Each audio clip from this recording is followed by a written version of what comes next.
101,8 FM dan Radio Roja Bandung 104.3 FM. Menebar cahaya sunnah.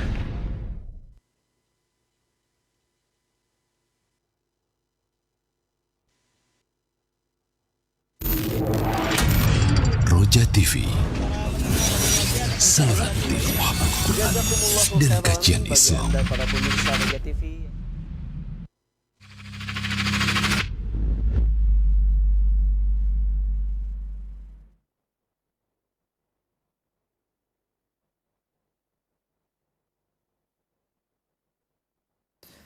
Assalamualaikum warahmatullahi wabarakatuh. Alhamdulillah wassalatu wassalamu ala Rasulillah wa ala alihi wa sahbihi wa mawala. Saudaraku seiman dan seakidah sahabat Roja dimanapun Anda berada, masih bersama dengan kami di saluran tilawah Al-Quran dan kajian Islam. Dan insya Allah di kesempatan pagi hari ini kembali kami akan sambungkan Anda dengan sebuah kajian ilmiah yang kami pancar luaskan dari kota Kudus bersama Ustaz Dr. Musyafa Ad-Darini Hafizahullah Ta'ala sebagai pembina Yayasan Risalah Islam Kudus. Dan insya Allah di kesempatan pagi hari ini kembali kita akan membahas terkait dengan Sahih Fikih Sunnah dan terkait dengan larangan-larangan ataupun apa yang ada di masjid. Masalah-masalah yang terkait dengan masjid. Baiklah saudaraku seiman dan seakidah, Anda dapat menyimak kajian ini kurang lebih sampai dengan pukul 7 nanti, dan Anda dapat menyimak tentu saja dan mengirimkan pertanyaan melalui pesan WhatsApp di nomor 0218236543. Baiklah, untuk selanjutnya kita akan simak nasihat dari Ustaz Dr. Musyafa Ad-Darini Hafizahullah Ta'ala. Kepada Ustaz, falyatafaddal mashkura. Bismillahirrahmanirrahim. Assalamualaikum warahmatullahi wabarakatuh. Alhamdulillahi rabbil alamin. Wassalatu wassalamu ala ashrafil anbiya'i wa sayyidil mursalin. Nabiina Muhammadin wa ala alihi wa sahbihi wa man tabi'ahum bi ihsanin ila yaumiddin. Allahumma inna nas'aluka bi asma'ikal husna wa sifatikal ula an tu'allimana ma yanfa'una wa an tanfa'ana bima 'allamtana wa an tazidana 'ilman wa 'amala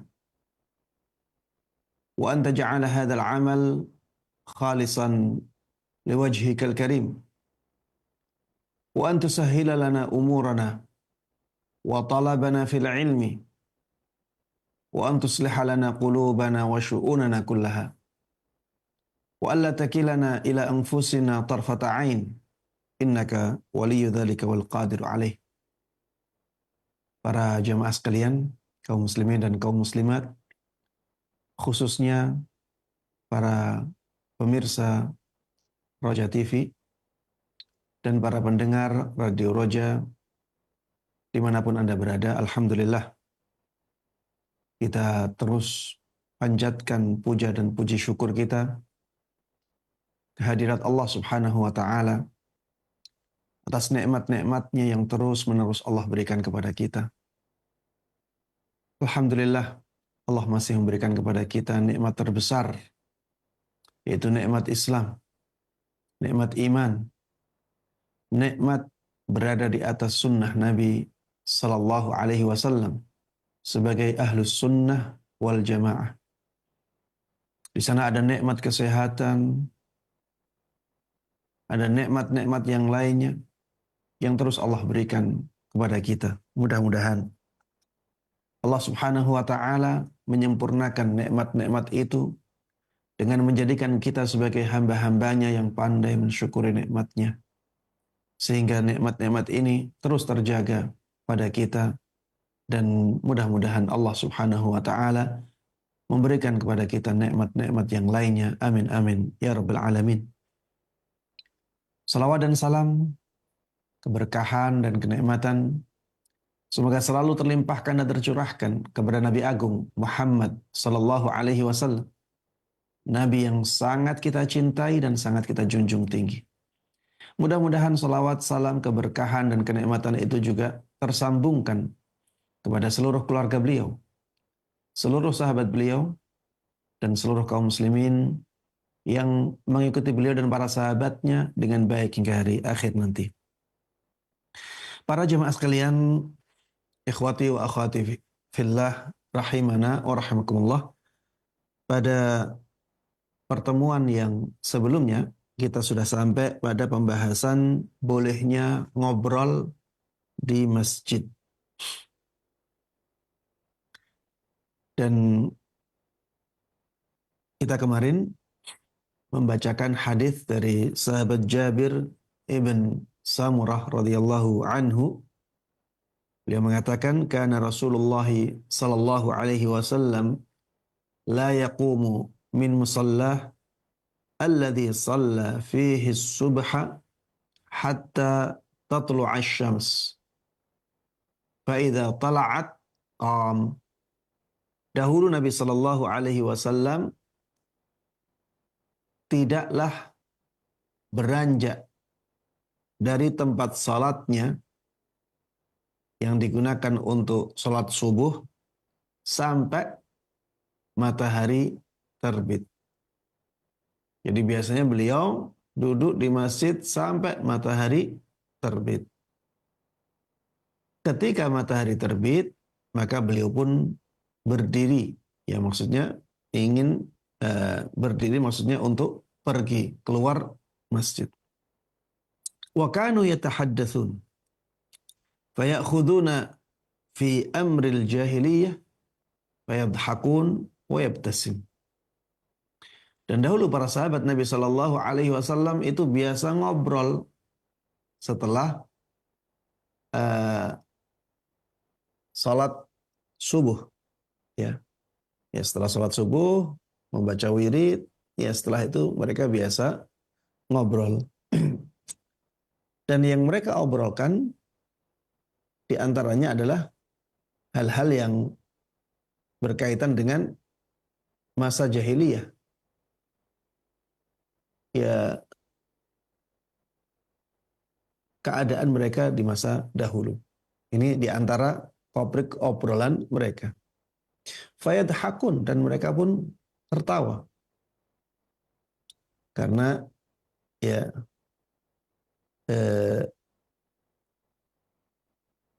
keadaan-keadaan di masa jahiliyah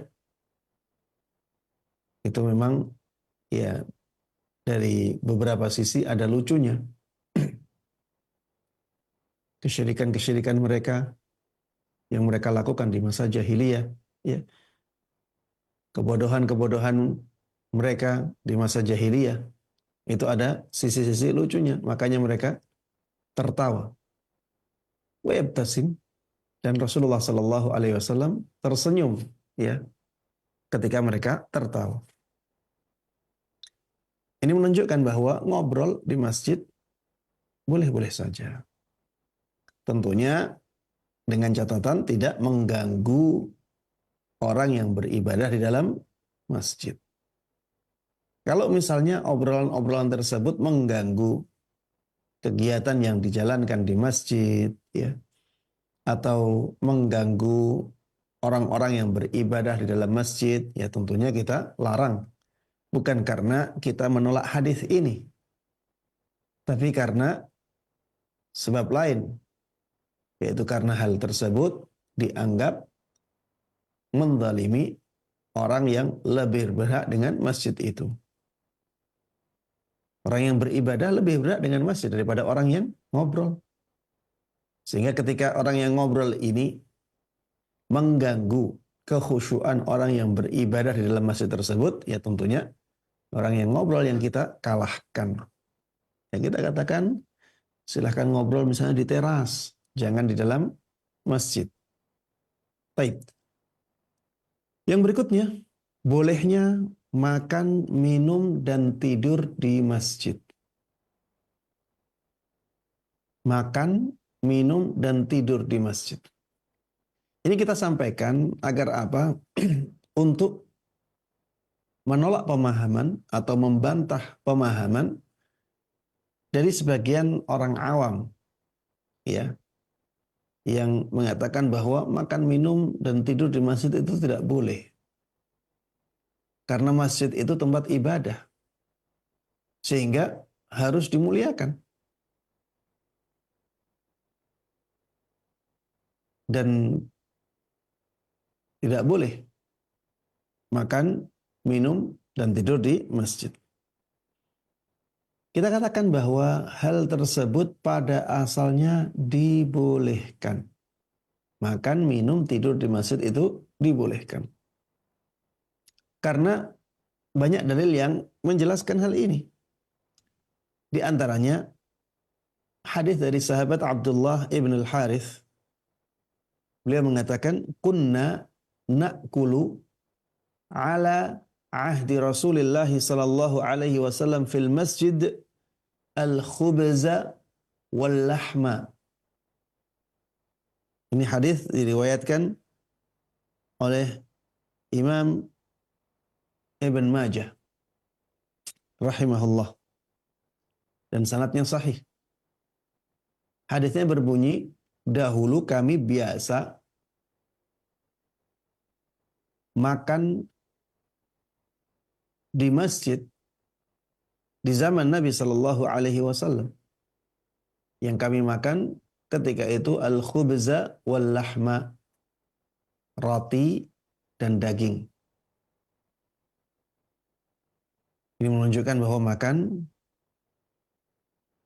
ya dibolehkan di zaman Nabi Sallallahu Alaihi Wasallam di masjid. Ya, makan di masjid itu dahulu dibolehkan.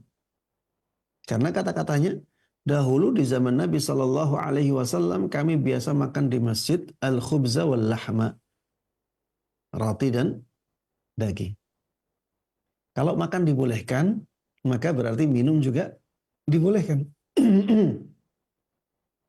Karena makan itu lebih berat konsekuensinya daripada minum. Ya, minum cuma sederhana ya. Air diminum. Kalau makan lebih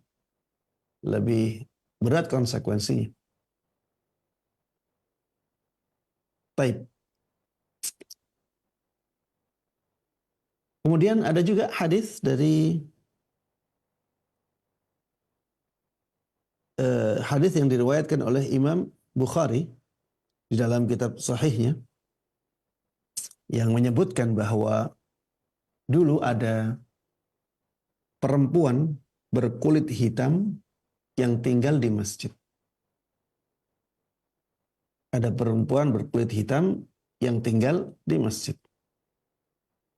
Dan ketika tinggal di masjid, ya ada kegiatan makan, ada minumnya, ada tidurnya. Karena tinggalnya di masjid. Dan orang ketika hidup ya tidak bisa lepas dari tiga hal ini. Tidak bisa lepas dari makan, minum, dan tidur. Begitu pula ada hadis dari diriwayatkan oleh Imam Bukhari juga dalam kitab sahihnya yang menjelaskan bahwa Ahlus Suffah dulu itu tinggal di masjid. Ahlus Suffah itu orang-orang miskin yang tidak punya rumah yang datang ke Masjid Nabawi dan mereka akhirnya diizinkan oleh Nabi Shallallahu Alaihi Wasallam untuk tinggal di Masjid Nabawi.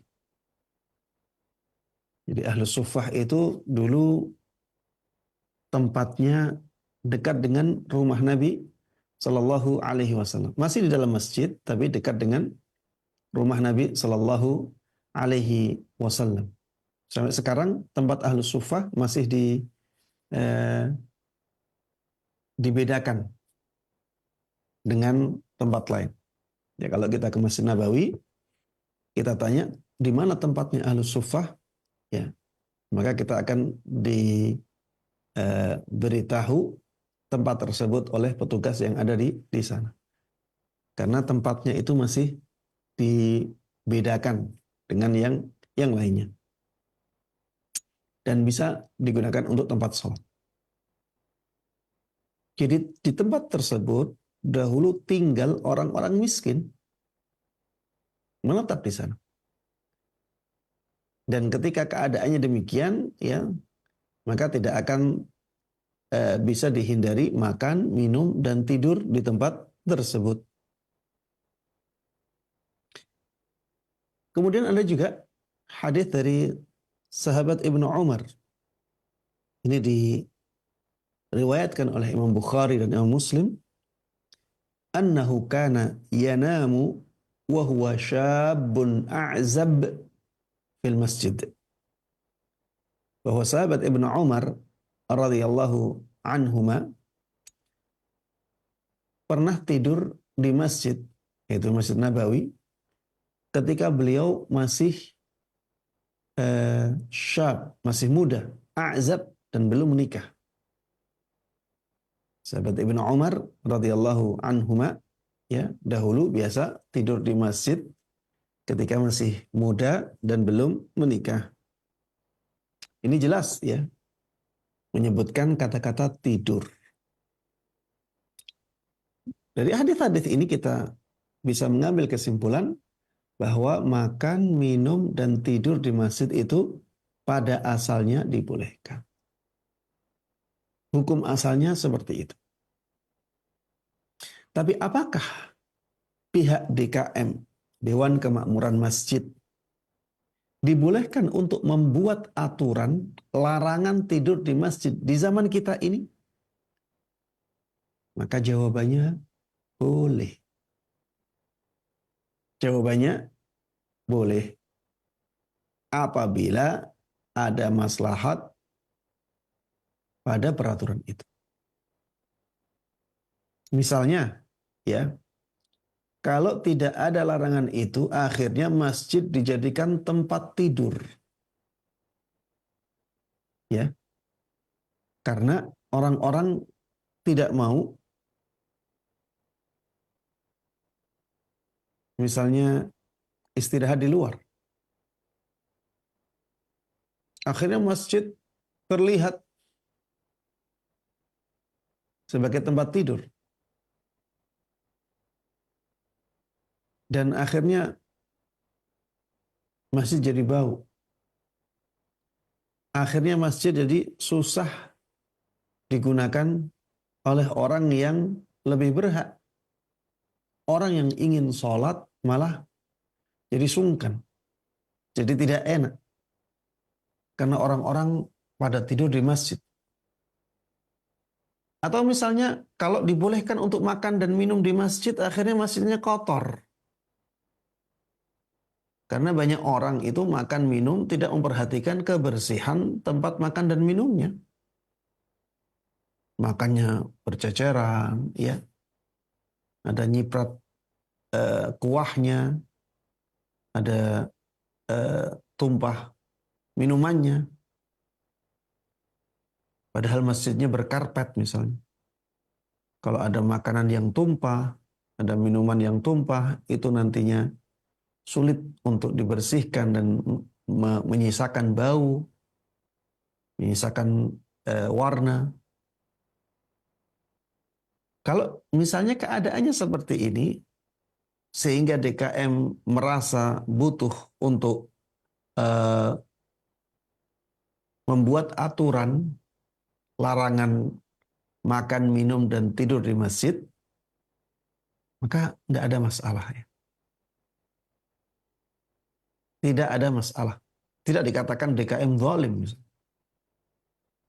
Atau tidak dikatakan DKM ini menyelisih sunnah Nabi SAW. Kenapa? Karena yang dilakukan oleh DKM adalah mengambil maslahat yang lebih besar. Dan itu syariat Islam. Ya. Termasuk bagian dari syariat Islam adalah mengambil maslahat yang lebih besar.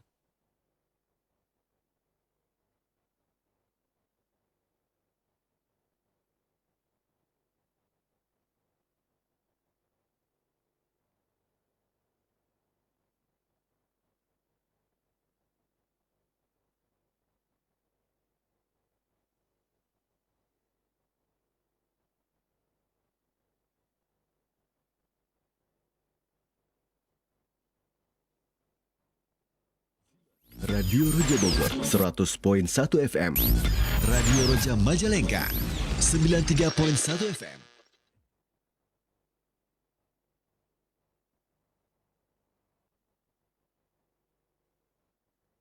Ya, mohon maaf para jamaah sekalian rahiman rahimakumullah karena ada gangguan koneksi. Ya, saya ulangi. Ketika DKM mengambil kebijakan untuk melarang makan, minum, dan tidur di masjid yang mereka kelola, apakah dianggap hal tersebut tindakan yang zalim? Ataukah dianggap sebagai tindakan yang menyelisih sunnah Nabi Sallallahu Alaihi Wasallam? Jawabannya tidak demikian apabila DKM membuat aturan tersebut adalah untuk mengambil maslahat yang lebih besar. Karena mengambil maslahat yang lebih besar itu bagian dari syariat Islam.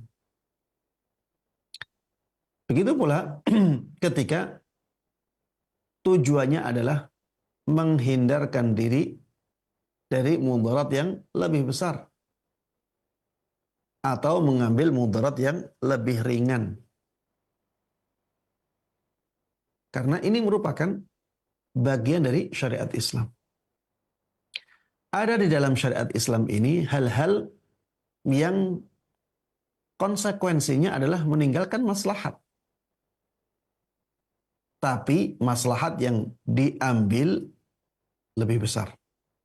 Ya, ada dua maslahat yang tidak bisa diambil dua-duanya, maka ya akhirnya yang disyariatkan adalah mengambil maslahat yang lebih besar dengan konsekuensi meninggalkan maslahat yang lebih kecil. Ada juga di dalam syariat ini dua mudarat yang tidak bisa dihindari dua-duanya. Maka konsekuensinya adalah mengambil mudarat yang lebih ringan. Mengambil mudarat yang lebih ringan. Untuk meninggalkan mudarat yang lebih besar. Seperti larangan ini, ada mudaratnya. Mudaratnya apa, Ustaz? Mudaratnya masjid yang harusnya bisa dipakai untuk makan, minum, bisa dipakai untuk tidur, sebagaimana di zaman Nabi Shallallahu Alaihi Wasallam akhirnya tidak bisa. Ini mudarat. Tapi kalau tetap dibuka di zaman ini, mudaratnya lebih besar. Apa mudarat yang lebih besar itu? Masjidnya tidak terawat nantinya. Masjidnya tidak bersih. Masjidnya tidak nyaman untuk beribadah kepada Allah Subhanahu wa Ta'ala. Nantinya banyak orang yang menggunakan masjid bukan untuk beribadah. Yang ingin menggunakannya untuk beribadah jadi sungkan, jadi tidak enak, jadi sulit. Ini mudarat yang lebih besar. Maka kita hindarkan mudarat ini, walaupun akhirnya ya mudarat yang lebih ringan tetap terjadi. Maslahat dalam peraturan itu lebih besar daripada mudaratnya. Maka boleh-boleh saja. Yang berikutnya, bolehnya bermain di masjid ketika ada maslahat. Ya. Bermain di masjid boleh tidak? Jawabannya boleh-boleh saja ketika ada maslahat. Ini menunjukkan kalau maslahatnya tidak ada atau maslahatnya lebih kecil daripada mudaratnya, maka menjadi tidak boleh. Apa yang menunjukkan bolehnya bermain di masjid ketika ada maslahat tertentu?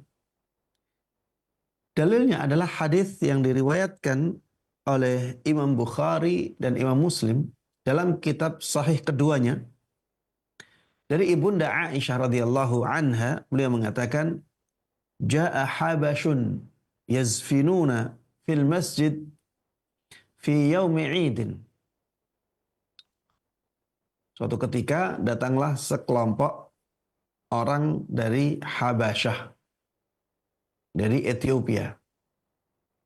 Ya, dan di zaman Nabi Shallallahu Alaihi Wasallam, Ethiopia itu negara yang maju, ya, lebih maju dari Madinah ketika itu. Datanglah sekelompok orang dari Ethiopia. Mereka menari-nari di masjid pada hari raya, hari Id. Yang dimaksud dengan menari di sini adalah tarian-tarian perang, ya. Mereka menari-nari dengan tarian perang di Masjid Nabawi pada hari raya, pada hari Id.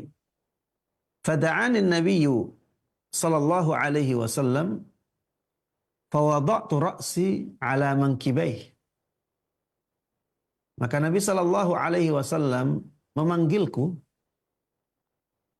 untuk mendekat kepadanya.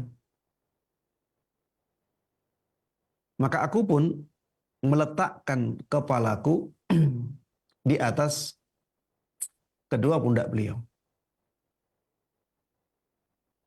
Faja'altu anzuru ila la'bihim. Maka aku pun mulai melihat permainan mereka. Jadi mereka menari-nari itu sambil memainkan senjatanya. Hatta kuntu ana allati insaraftu. Sampai akhirnya akulah yang menyudahi hal tersebut. Menyudahi hal tersebut maksudnya beliau sendiri yang akhirnya beranjak dari tempat itu. Jadi tadi yang memanggil Rasulullah Sallallahu Alaihi Wasallam, yang mengakhiri Ibunda Aisyah. Jadi bukan Rasulullah Sallallahu Alaihi Wasallam yang memerintahkan kepada Ibunda Aisyah untuk menyelesaikan hal itu, ya. Tapi Ibunda Aisyah sendiri yang ingin selesai dari melihat permainan mereka. Ini menunjukkan ya bahwa permainan di masjid itu dibolehkan, asalkan ada maslahatnya. Ya, Masjid Nabawi ketika itu sangat sederhana. Ya, orang-orang juga biasanya berkumpulnya di Masjid Nabawi. Dan karena momennya adalah momen hari raya, dan momen hari raya itu momen senang-senang, maka Rasulullah Shallallahu Alaihi Wasallam membolehkan hal tersebut.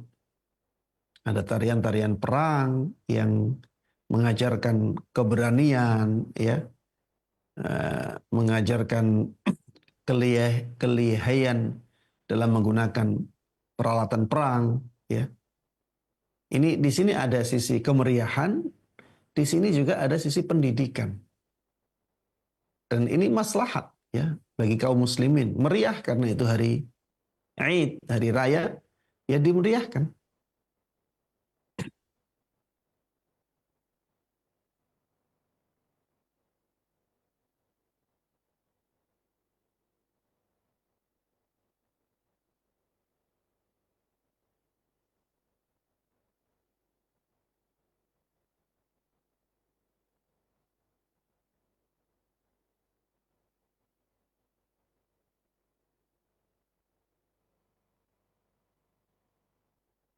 Saudaraku seiman dan seakidah sahabat Loja dimanapun Anda berada, ada sedikit gangguan teknis. Kami akan jeda dengan jeda berikut ini sampai tersambungnya kembali koneksi kami dengan studio di Kudus.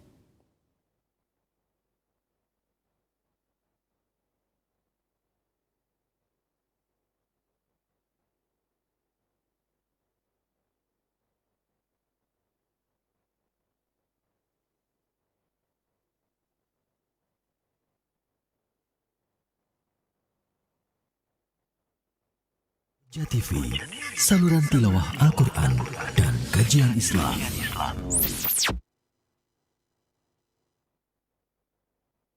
Ya, para jamaah sekalian rahimana wa rahimakumullah. Permainan yang dilakukan oleh orang-orang Habasyah ini adalah tarian perang. Dan mereka melakukannya di hari raya, ya, di hari raya kaum muslimin. Ini ada maslahat, dan maslahatnya besar. Yang pertama, menjadikan hari raya kaum muslimin meriah, penuh dengan kebahagiaan. Yang kedua, ada maslahat apa? Pendidikan. Kaum muslimin jadi semangat untuk perang, ya. Kaum muslimin diajari bagaimana mereka menggunakan pedang-pedangnya, alat-alat perangnya. Sehingga ada maslahat besar di sini. Makanya Rasulullah Shallallahu Alaihi Wasallam membolehkannya. Dan ini para jamaah sekalian rahimana wa rahimakumullah, tidak membuka pintu permainan secara mutlak, ya, dibuka lebar, ya, sepenuhnya boleh main apa saja. Tidak demikian, ya. Makanya tadi disebutkan ketika ada maslahat. Sehingga ketika tidak ada maslahat atau mudaratnya lebih besar, maka harusnya tidak boleh. Maka harusnya tidak boleh.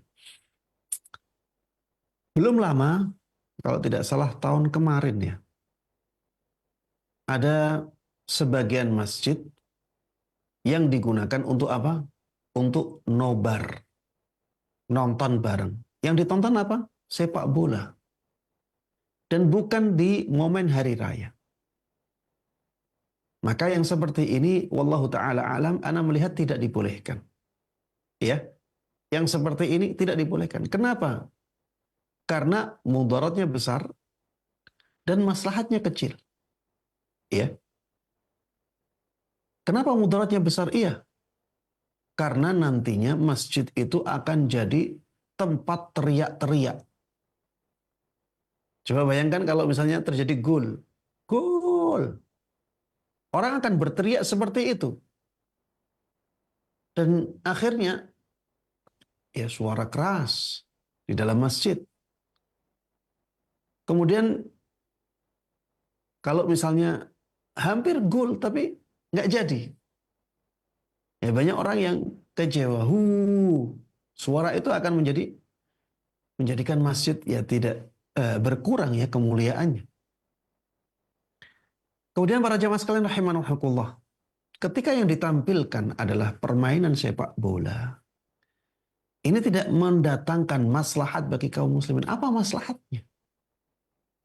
Apa maslahat sepak bola bagi kaum muslimin? Ustadz, maslahatnya senang-senang. Iya. Kalau maslahatnya senang-senang, ya bukan di situ. Bukan di masjid tempatnya.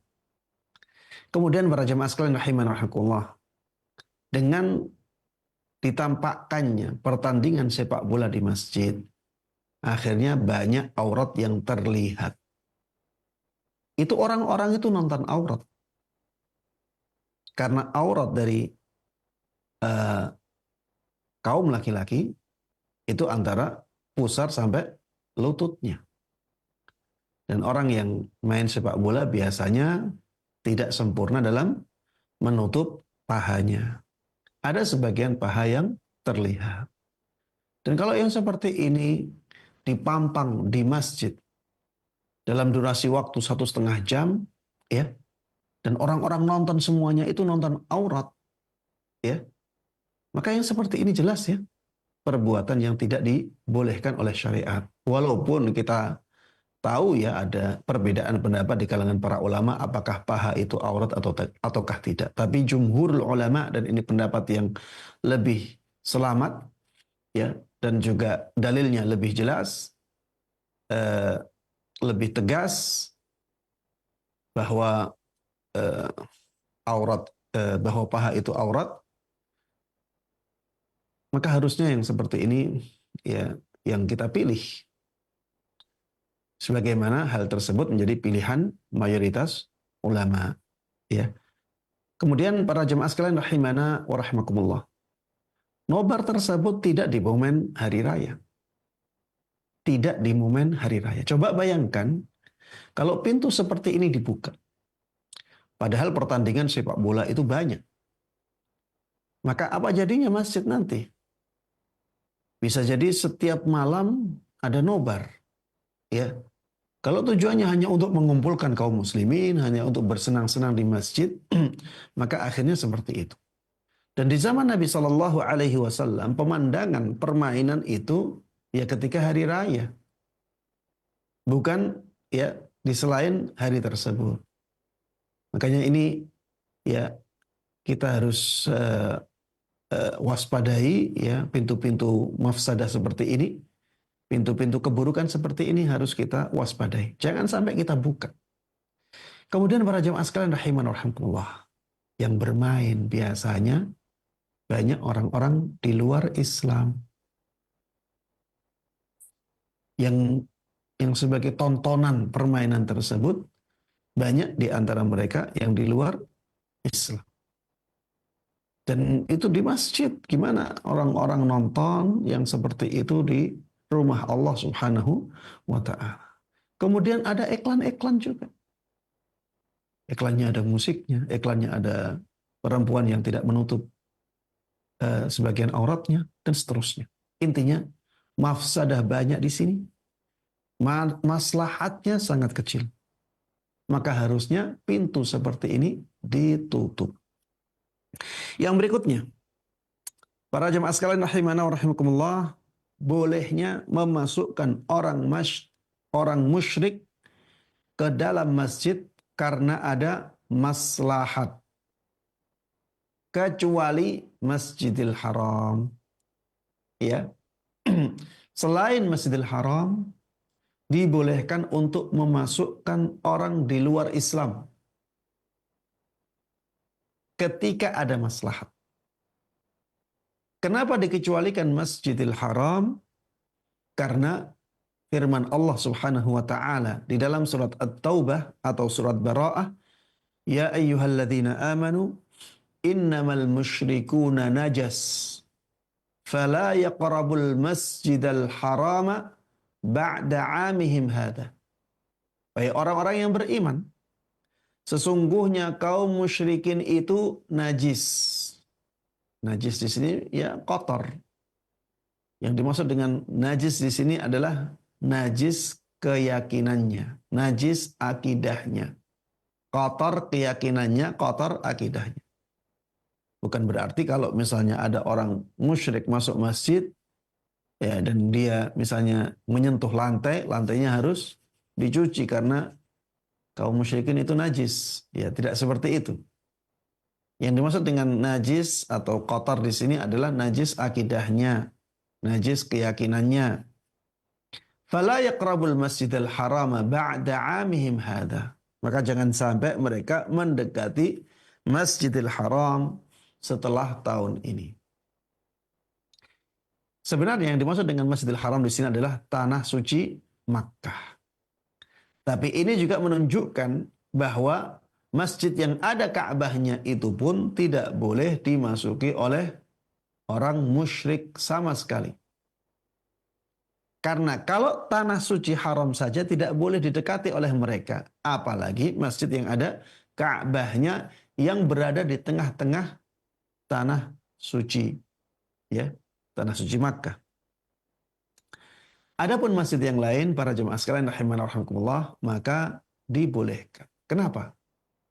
Karena tidak ada masjid yang lebih mulia setelah Masjidil Haram melebihi Masjid Nabawi. Sedangkan dahulu Rasulullah Sallallahu Alaihi Wasallam pernah memasukkan orang musyrik ke dalam Masjid Nabawi. Hal ini dikisahkan oleh sahabat Abu Hurairah, yaitu pada kisah diikatnya Sumamah ibn Uthal di salah satu tiang Masjid Nabawi. Dahulu sebelum Sumamah ibn Uthal masuk Islam, beliau 3 hari diikat di salah satu tiang masjid. Selama 3 hari. sampai akhirnya beliau masuk Islam. Dan yang memerintahkan untuk diikat di salah satu tiang di Masjid Nabawi adalah Rasulullah Sallallahu Alaihi Wasallam. Karena ada maslahat. Maslahatnya apa, Ustaz? Maslahatnya itu agar Thumamah ibn Usal melihat ya bagaimana keseharian kaum muslimin di Masjid Nabawi. Bagaimana kerukunan mereka, ya, bagaimana kasih sayang yang ada di antara mereka, bagaimana mereka semangat dalam beribadah kepada Allah Subhanahu wa taala. Bagaimana Rasulullah Sallallahu Alaihi Wasallam membimbing para sahabatnya.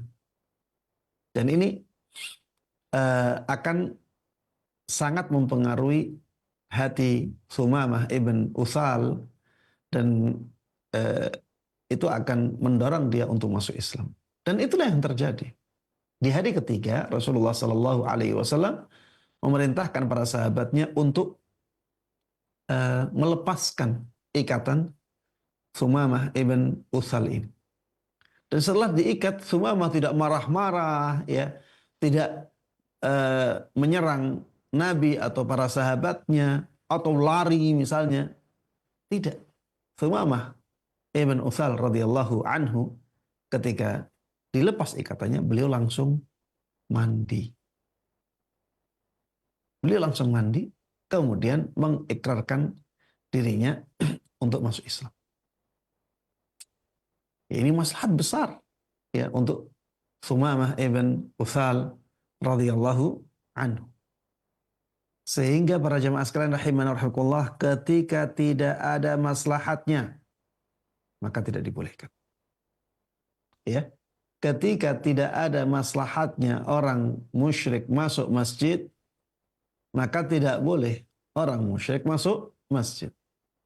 Kalau mudaratnya lebih besar juga demikian, tidak boleh. Jangankan sesuatu yang mubah seperti ini, yang sunnah saja. Apabila mudaratnya lebih besar, maka harusnya dihindari, apalagi yang mubah. Ini mubah ya, masuknya orang musyrik ke dalam masjid itu ketika ada maslahat mubah-mubah saja. Bukan berarti dianjurkan, tidak. Itu sesuatu yang mubah, boleh-boleh saja. Tapi ketika ada maslahat. Ketika tidak ada maslahat atau mudarat yang lebih besar, ya tentunya hal seperti ini tidak dibolehkan.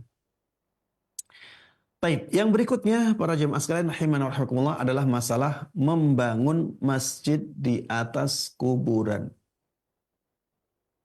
Membangun masjid di atas kuburan ini diharamkan dengan keharaman yang berat. Jadi jangan sampai masjid itu dibangun di atas kuburan. Ustadz, maksudnya bagaimana? Maksudnya ketika ada kuburan, ya tidak boleh setelah itu kita membangun masjid di atasnya. Jadi kuburannya jadi dulu, kemudian kita bangun masjid di atasnya.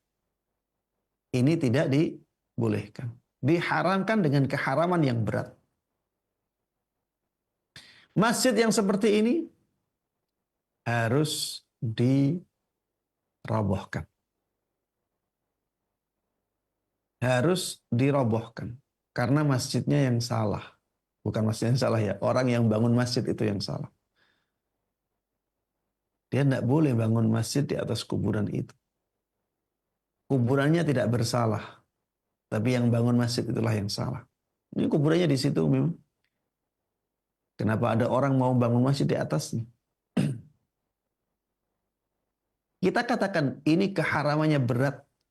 Karena ada hadis yang diriwayatkan oleh Imam Bukhari dan Imam Muslim dalam dua kitab sahihnya dari Ibunda Aisyah radhiyallahu anha bahwa Nabi sallallahu alaihi wasallam pernah bersabda, "La'natullah 'alal yahudi wan nasara ittakhadhu qubura anbiya'ihim masajid."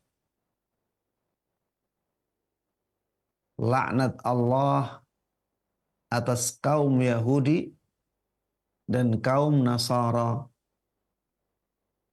Laknat Allah atas kaum Yahudi dan kaum Nasara. Apa sebabnya? Ittakhadhu qubura anbiya'ihim masajid. Karena mereka menjadikan kuburan-kuburan nabi mereka sebagai masjid. Jadi kuburannya sudah ada, kemudian mereka bangun masjid di atasnya. Itulah membangun masjid di atas kuburan. Karena membangun masjid di atas kuburan ini mendatangkan laknat, maka itu artinya keharaman yang berat. Kalau haram biasa, maka harusnya tidak mendatangkan laknat. Ini sampai mendatangkan laknat. Maka keharamannya sangat berat. Mungkin ada yang bertanya, Ustaz, itu kan sesuatu yang baik. Karena kalau masjid dibangun di atas kuburan, akhirnya orang yang ke masjid itu nanti akan memperbanyak ziarah ke kuburan itu. Bahkan bisa setiap hari 5 kali. Setiap datang sholat 5 waktu, ya dia sekalian ziarah ke kuburan itu. Jawabannya para jemaah sekalian rahimanallah, membangun masjid di atas kuburan adalah pintu menuju kesyirikan. Itu adalah pintu menuju kesyirikan. Makanya pintu ini ditutup rapat-rapat oleh Nabi kita Muhammad sallallahu alaihi wasallam. Karena musibah terbesar di umat ini adalah musibah kesyirikan. Musibah kesyirikan ini lebih berat, lebih dahsyat daripada musibah pembunuhan, perzinaan, pencurian, korupsi, dan lain-lainnya. Makanya pintu ini harus benar-benar ditutup rapat. Mungkin ada yang bertanya, Ustadz, di mana kesyirikannya? Maka jawabannya mungkin di tahap pertama ketika masjid baru dibangun, yang terjadi bukan kesyirikan. Yang terjadi bisa jadi ziarah-ziarah biasa. Tapi generasi itu akan berganti. Bisa jadi yang generasi pertama tidak ada keyakinan keistimewaan kuburan itu. Ya mereka hanya ziarah biasa saja. Itu kan dulu orang yang punya uang, ya, yang akhirnya peninggalannya kita jadikan sebagai masjid. Ya. Orangnya dulu orang awam biasa. Dan generasi pertama tahu hal itu. Sehingga ya kalau ziarah biasa.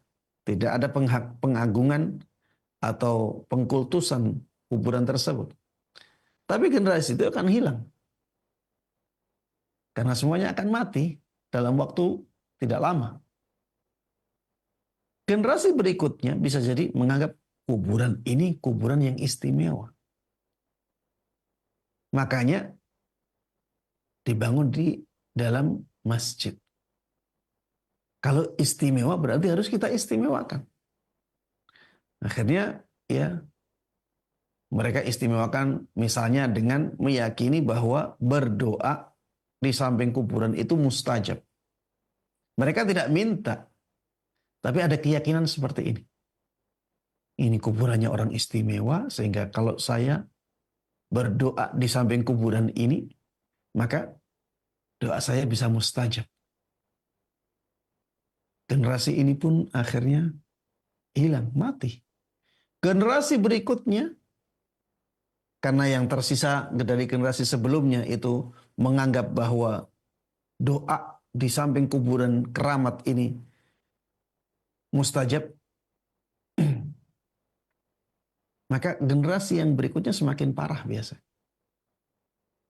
Sampai akhirnya tidak sabar dengan fitnah tersebut dan menjadikan kuburan tersebut atau penghuninya atau orang yang tidak dikubur di dalamnya sebagai perantara antara mereka dengan Allah Subhanahu wa Ta'ala. Mereka minta. Mungkin saja mintanya minta doa asalnya. Wahai fulan, ibn fulan, doakanlah kami agar kami demikian, demikian, demikian. Ini minta perantara. Mintanya minta doa. Dan ini pun sudah tidak dibolehkan. Ini sudah ada bentuk kesyirikan. Menurut pendapat mayoritas ulama di zaman ini. Minta doa kepada ahli kubur, ini adalah bentuk kesyirikan. Tapi banyak orang yang menganggapnya sebagai bentuk tawassul. Kalaupun kita katakan itu tawassul, maka kita bisa menyebutnya sebagai tawassul yang berbau kesyirikan. Generasi yang setelahnya lagi, biasanya lebih parah lagi. Benar-benar minta hajat kepada ahli kubur itu.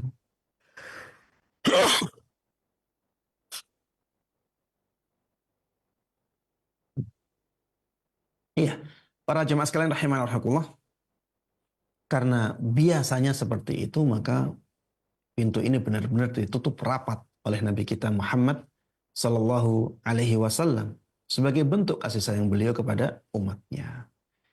Dan para jemaah sekalian rahimanallah, kita di zaman ini melihat sendiri ya bagaimana kaum muslimin terjatuh ke dalam tindakan-tindakan kesyirikan karena mereka mengagungkan kuburan.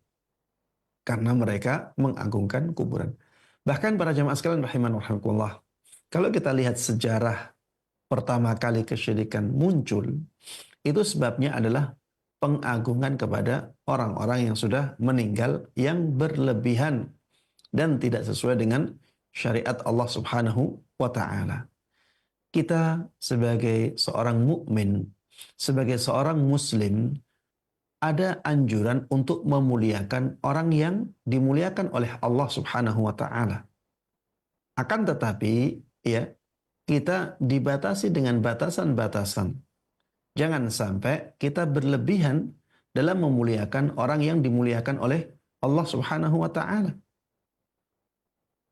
Walaupun kita sebut dia sebagai wali, tapi tetap saja dia sebagai seorang hamba Allah Subhanahu wa Ta'ala. Kalau misalnya dia dahulu berjasa besar kepada Islam dan kaum muslimin, maka kita hormati. Tapi jangan sampai kita posisikan beliau di posisi Allah Subhanahu wa Ta'ala sebagai Rabb kita. Jangan sampai kita posisikan beliau sebagai tempat untuk meminta-minta. Karena tidak ada yang berhak dengan posisi ini kecuali Allah Subhanahu wa Ta'ala. Ya. Bahkan Rasulullah Sallallahu Alaihi Wasallam pun demikian. Beliau adalah makhluk Allah yang paling mulia. Tapi beliau tetap sebagai seorang manusia yang diciptakan oleh Allah Subhanahu wa Ta'ala. Beliau tetap sebagai seorang makhluk. Ya. Makanya kita meyakini apapun yang datang dari Nabi Sallallahu Alaihi Wasallam adalah kebenaran. Bahwa beliau adalah orang yang paling mulia. Tapi kita tidak boleh menyembah beliau. Kita tidak boleh minta-minta kepada beliau. Ya. Kita ikuti tuntunan-tuntunan beliau. Ya, dan beliau di antara tuntunannya adalah mentauhidkan Allah Subhanahu wa Ta'ala dan melarang kita melakukan kesyirikan-kesyirikan kepada makhluk Allah Subhanahu wa Ta'ala. Ada hadis lain para jemaah sekalian rahimanallah tentang masalah kita, yaitu haramnya membangun masjid di atas kuburan. Dari sahabat Jundub radhiyallahu anhu, beliau mengatakan, "Sami'tu an-nabiyya sallallahu alaihi wasallam qabla an yamuta bi khamsin wa huwa yaqul." Aku pernah mendengar Nabi sallallahu alaihi wasallam sebuah perkataan yang beliau sampaikan 5 hari sebelum kematian beliau. Beliau mengatakan, "Ala wa inna man kana qablakum kanu yattakhiduna qubura anbiya'ihim wa salihihim masajid. Ala fala tattakhidhu al-qubura masajid. Inni anhaakum an dhalik. Ingat-ingatlah bahwa sesungguhnya orang-orang sebelum kalian dahulu telah menjadikan kuburan-kuburan nabi dan orang-orang saleh dari mereka sebagai masjid. Coba garis bawahi para jemaah. Orang-orang sebelum kalian itu dahulu telah menjadikan kuburan-kuburan nabi dan orang-orang saleh dari mereka sebagai apa? Sebagai masjid. Maka Rasulullah mengatakan, ala fala tattakhidul qubura masajid. Ingat-ingatlah jangan sampai kalian itu menjadikan kuburan sebagai masjid. Jangan sampai kalian menjadikan kuburan sebagai masjid. Ini kata-kata Nabi sallallahu alaihi wasallam. Inni anhaakum an dzalik. Sungguh aku benar-benar telah melarang kalian dari melakukan hal-hal yang seperti itu. Dan yang terjadi di zaman kita ini ada beberapa masjid yang ada kuburannya. Ada beberapa masjid yang ada kuburannya. Memang kuburan dibangun di dalam masjid. Ya. Maka para jemaah sekalian rahimanallah, ulama-ulama di zaman ini mengatakan apabila yang dibangun atau yang ada adalah kuburannya dahulu, maka masjidnya yang dihilangkan. Apabila yang ada masjidnya dulu, baru setelah itu kuburan dimasukkan ke masjid, maka kuburannya yang dipindah. Karena kuburannya yang salah. Ya, penempatan kuburannya yang salah. Ustadz yang punya kuburan itu berwasiat demikian. Kita katakan walaupun wasiatnya seperti itu, kita dibolehkan untuk tidak menjalankan wasiat yang seperti itu karena wasiat itu benar-benar bertentangan dengan syariat Allah Subhanahu wa taala. Dan ketika ada pertentangan antara syariat Allah Subhanahu wa taala dengan permintaan seseorang, maka kita dahulukan syariat Allah Subhanahu wa ta'ala. Kita dahulukan apa yang Allah tuntutkan kepada kita. Demikian para jemaah sekalian rahimanallah yang bisa kita bahas bersama pada kesempatan kali ini. Mudah-mudahan bermanfaat dan Allah berkahi. Amin amin ya rabbal alamin. Wa sallallahu wa sallama wa baraka ala nabiyyina Muhammadin wa ala alihi wa sahbihi wa man tabi'ahum bi ihsanin ila yaumiddin. Walhamdulillahi rabbil alamin. Jazakallahu khairan kami sampaikan kepada Ustaz Dr. Musyafa Ad-Darini hafizahullah ta'ala yang telah menyampaikan nasihatnya kepada kita langsung dari kota Kudus. Dan untuk berikutnya kita akan masuki sesi tanya jawab. Kita akan angkat beberapa pertanyaan kepada Ustaz. Yang pertama kita angkat pertanyaan dari Bapak Ujang di Bekasi dan juga beberapa pertanyaan yang senada. Semoga Allah merahmati Ustadz dan keluarga dan juga kepada umat Islam. Amin. Izin bertanya Ustadz, bolehkah menyediakan tempat marbot yang sudah berkeluarga di masjid? Dan boleh jadi mereka berhubungan suami istri di masjid. Jazakallahu khairan atas nasihatnya. Tafadhol Ustadz. Ya, para jemaah sekalian rahimana wa rahimakumullah. Tempat-tempat di masjid yang diperuntukkan untuk sesuatu yang khusus ya, bisa dianggap sebagai bukan bagian dari masjid. Seperti misalnya seringkali di masjid ada toilet ya. Jadi dia dibangun di masjid itu toiletnya. Maka karena memang itu diperuntukkan untuk toilet, kamar kecil, kamar mandi misalnya, maka kita tidak bisa katakan itu sebagai masjid, walaupun dia menyatu dengan bangunan masjid. Karena memang dari awal niat orang yang membangunnya bukan untuk masjid, itu untuk toilet. Contohnya lagi tempat yang dibangun untuk parkiran. Dari awal memang peruntukannya untuk parkiran. maka tidak bisa dikatakan itu masjid walaupun bangunannya menyatu dengan masjid, karena memang dari awal ya tujuan dibuatnya bukan untuk masjid tapi untuk parkiran. Ada masjid yang menyatu dengan pasar, ya. Jadi lantai pertama itu pasar, tapi di atasnya lantai keduanya masjid. Maka yang pasar ini bukan bagian masjid, walaupun menyatu bangunannya. Kenapa? Karena dari awal tujuan pembuatannya bukan untuk masjid. Masjidnya di atasnya. Di atasnya itulah yang tujuan pembuatan awalnya memang, tujuan awal pembuatannya memang untuk masjid. Maka hukum masjid hanya ada di atas. Yang di bawah tidak demikian. Ya, karena memang tujuannya bukan untuk masjid. Maka yang seperti ini juga ruangan untuk marbot.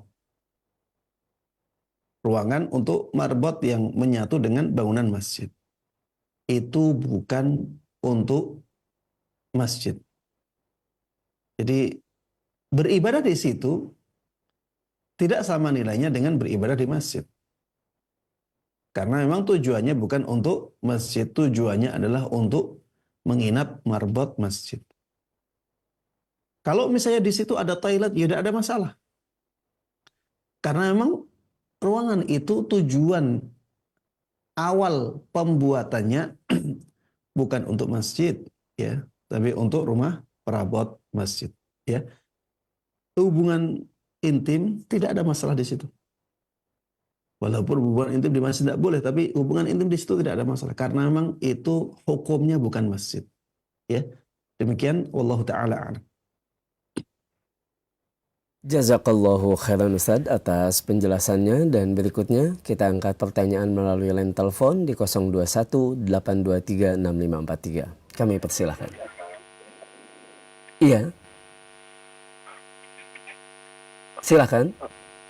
Assalamualaikum. Waalaikumsalam warahmatullahi wabarakatuh. Dengan siapa di mana Bapak? Dengan Abu Umar di Bekasi. Baik, silakan Bapak. Ustaz, saya mau tanya terkait sama definisi masjid yang informasinya ada masjid yang wakaf sama ada yang bukan wakaf atau seperti fasum dan pasos gitu Ustaz. Apakah masjid yang asalnya itu sebagai fasum atau hadiah dari developers sebagai fasum buat komplek itu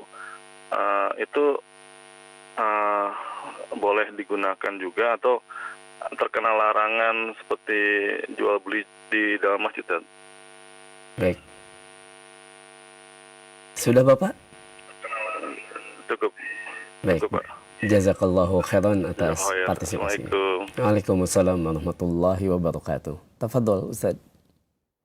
Para jamaah sekalian rahimana wa rahimakumullah, mayoritas ulama mensyaratkan masjid itu harus berbentuk wakaf. Ya. Jadi masjid kalau tidak wakaf, ya tidak masjid. Dan mereka berdalil dengan firman Allah Subhanahu wa taala, "Wa annal masajida lillah." Sesungguhnya masjid-masjid itu kepunyaan Allah.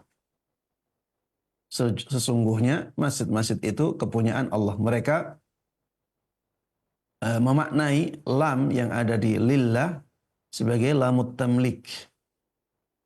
Lam yang menunjukkan makna kepemilikan. Sesungguhnya masjid-masjid itu adalah kepemilikan Allah Subhanahu wa ta'ala. Sehingga masjid harus wakaf.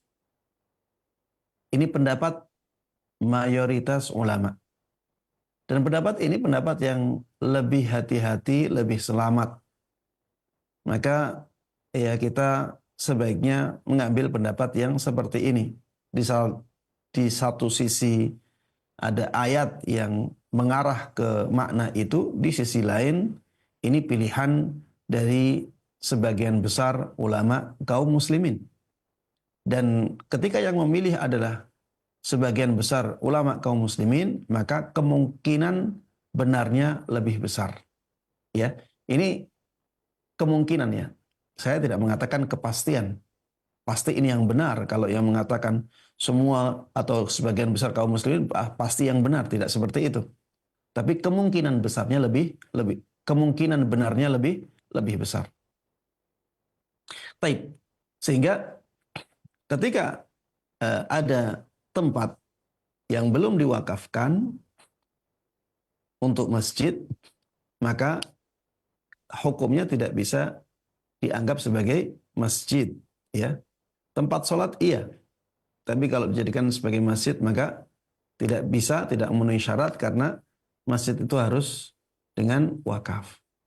Kemudian yang berikutnya, para jamaah sekalian rahimani wa rahimakumullah, wakaf ini tidak harus berupa ucapan yang tegas. Wakaf tidak harus berupa ucapan yang tegas. Bisa jadi wakaf itu berupa perbuatan. Misalnya, tempat tersebut dari zaman dulu dibiarkan sebagai tempat ibadahnya kaum muslimin. Orang yang memilikinya membiarkannya dan berjalan dalam waktu yang lama. Dalam keadaan seperti ini, sebagian ulama mengatakan, ya sudah, itu dianggap sebagai wakaf.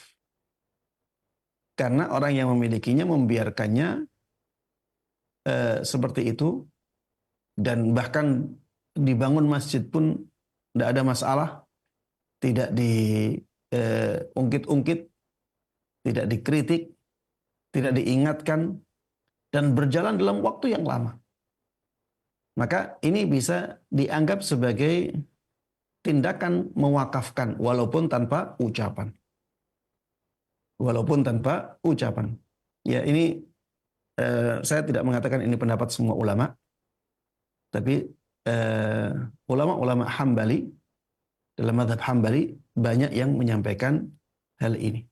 Jadi akad wakaf itu bisa hanya berupa tindakan saja, tindakan membiarkan. Jadi tindakan membangun tempat ibadah, kemudian dia biarkan orang-orang sholat di situ, walaupun dia tidak mengatakan aku wakafkan ini untuk Allah Subhanahu wa Ta'ala, untuk kaum muslimin. Tidak ada kata-kata seperti itu. Tapi tindakan dia menunjukkan kata-kata itu. Sehingga tindakan dia bisa dianggap sebagai tindakan mewakafkan tanahnya. Adapun yang terjadi di fasum, ya, fasilitas umum di sebuah perumahan, ya, ini kalau misalnya sudah ada catatan tegasnya. Sudah ada catatan tegasnya. Maka catatan tegas itu lebih didahulukan. Ya, yang Anda lihat seperti itu. Kalau sudah ada catatan yang benar-benar mengatakan tidak boleh dibangun masjid, ya, tidak boleh dibangun masjid, ada kata-kata seperti itu, maka ya itu yang lebih didahulukan. Karena kata-kata itu lebih didahulukan daripada kebiasaan. Karena kebiasaan yang tidak ada kata-katanya itu ada kemungkinan-kemungkinan. Sedangkan kata-kata yang tegas, ya, walaupun berupa tulisan, ya, maka tidak ada kemungkinan yang lain kecuali yang disebutkan dalam kata-kata itu. Demikian para jamaah sekalian rahimani wa rahimakumullah, pembahasan masalah fasum ini. Dan ana melihat, ya, karena negara Indonesia adalah negara hukum, ya, bagi mereka yang memiliki masjid yang surat-suratnya masih kurang jelas, ya, berusahalah untuk memperjelas status dari tempat ibadah tersebut. Sehingga kedepannya urusannya menjadi lebih mudah dan kaum muslimin juga menjadi lebih jelas, ya, status dari tempat ibadahnya. Demikian, wallahu ta'ala a'lam. Kita tutup pertemuan kita ini dengan doa kafaratul majlis. Subhanakallahumma wa bihamdik, asyhadu an la ilaha illa anta, astaghfiruka wa atubu ilaik. Assalamualaikum warahmatullahi wabarakatuh. Waalaikumsalam warahmatullahi wabarakatuh. Kami ucapkan jazakallahu khairan kepada Ustaz Dr. Musyafa Ad-Darini hafizahullah ta'ala sebagai pembina Yayasan Risalah Islam yang menyampaikan nasihat kepada kita langsung dari kota Kudus. Dan kami ucapkan pula jazakumullahu khairan untuk sahabat Roja dimanapun Anda berada. Semoga kebersamaan kita di pagi hari ini membawa ilmu yang bermanfaat dan juga amal-amal soleh. Mohon maaf atas segala kekurangan dan semoga Allah pertemukan kita kembali di kesempatan-kesempatan yang akan datang. Wassalamualaikum warahmatullahi wabarakatuh.